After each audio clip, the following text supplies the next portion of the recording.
இன்றைக்கி முட்டை குழம்பு எப்படி செய்யலான்னு பார்க்கலாம். அதுக்கு முதல்ல வறுத்து அரைக்கக்கூடிய மசாலாவை ரெடி பண்ணிடலாம். பேன் சூடானதுக்கப்புறமா எண்ணெய் சேர்க்குறேன். எண்ணெய் காஞ்சதுக்கப்புறமா 1 ஸ்பூன் சீரகம், 1/2 ஸ்பூன் மிளகு, ஒரு 3 காஞ்ச மிளகாய், ஒரு 3 ஸ்பூன் கொத்தமல்லி,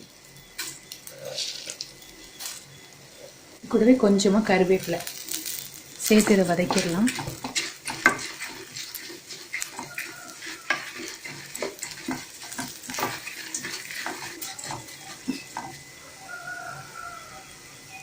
இது கலர் மாதிரி வதங்கிருச்சு. இது சூடு தணிஞ்சதுக்கப்புறமா மிக்சி ஜாரில் போட்டு கொஞ்சம் தண்ணி விட்டு அரைச்சிடலாம். குழம்பு செய்முறையை பார்த்துடலாம். பேன் சூடானதுக்கப்புறமா நல்லெண்ணெய் சேர்க்குறேன். அப்புறமா கடுகு உளுந்தம்பருப்பு, இது கூட கொஞ்சமாக வெந்தயம் சேர்த்துக்கலாம். கடுகு வெடிச்சதுக்கப்புறமா கருவேப்பிலை, நான் ஒரு 15 சின்ன வெங்காயம் கட் பண்ணி வச்சுருக்கேன், அதை சேர்க்குறேன். 10 பூண்டு பல் சின்னதாக கட் பண்ணி வச்சுருக்கேன், அதையும் சேர்க்குறேன். இதை சேர்த்து வதக்கிடலாம். வெங்காயம் நல்லா வதங்கணும். வெங்காயம் நல்லா வதங்கிருச்சு. இப்போ ஒரு 3 மீடியம் சைஸ் தக்காளி எடுத்து வச்சுருக்கேன், அதை சேர்க்குறேன்.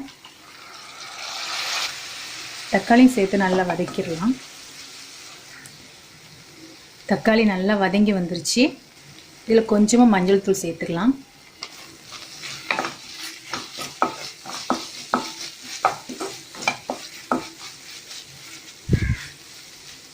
சேர்த்து கிளறி விட்டுட்டு வறுத்து அரைச்சி மசாலாவை சேர்த்துடலாம். மசாலா சேர்த்து புரட்டி விட்டுடலாம். இப்போ இதுக்கு தேவையான தண்ணி சேர்த்துடலாம். நான் மிக்சி ஜார் கழுவுன தண்ணி சேர்க்குறேன். குழம்பு கொஞ்சம் கெட்டியாக இருந்தால் தான் நல்லாயிருக்கும். தண்ணி சேர்த்து கலக்கி விட்டுடலாம். இதுக்கு தேவையான உப்பு சேர்த்துடலாம். உப்பு சேர்த்து கலக்கி விட்டுடலாம். கலக்கி விட்டுட்டு இது நல்லா கொதித்து எண்ணெய் பிரிகிற வரைக்கும் இது மூடி போட்டு வெயிட் பண்ணலாம். இப்போ திறந்து பார்த்துடலாம். எண்ணெய்லாம் நல்லா பிரிஞ்சு வந்துச்சு. இந்த ஸ்டேஜில் முட்டை சேர்த்துடலாம். நான் 4 நாட்டுக்கோழி முட்டை எடுத்து வச்சுருக்கேன். இதுக்கு பிராய்லர் முட்டை கூட சேர்த்துக்கலாம். இப்போ முட்டையை உடச்சி இதில் ஊற்றிடலாம்.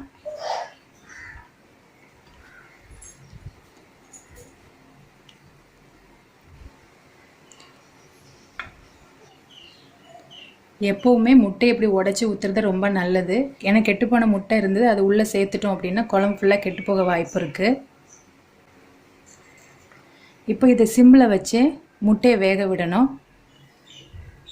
மூடி போட்டுடலாம். முட்டை ஒரு பக்கமாக வெந்திருக்கும். இதை புரட்டி போட்டுடலாம். அடுத்த பக்கம் வேகிறதுக்கு புரட்டி போட்டாச்சு. இப்போ வேகட்டும். இப்போ முட்டை இந்த சைடும் நல்லா வெந்துருச்சு. இப்போ உடைச்ச முட்டை குழம்பு ரெடி ஆயிடுச்சு. இந்த மாதிரி வீட்டில் நீங்களும் செஞ்சு பாருங்கள். செஞ்சு பார்த்துட்டு உங்களுக்கு பிடிச்சிருந்துச்சுன்னா நம்முடைய சேனலை மறக்காமல் சப்ஸ்கிரைப் பண்ணுங்கள். கூடவே உள்ள பெல் ஐக்கானையும் கிளிக் பண்ணிக்கோங்க. தேங்க்யூ.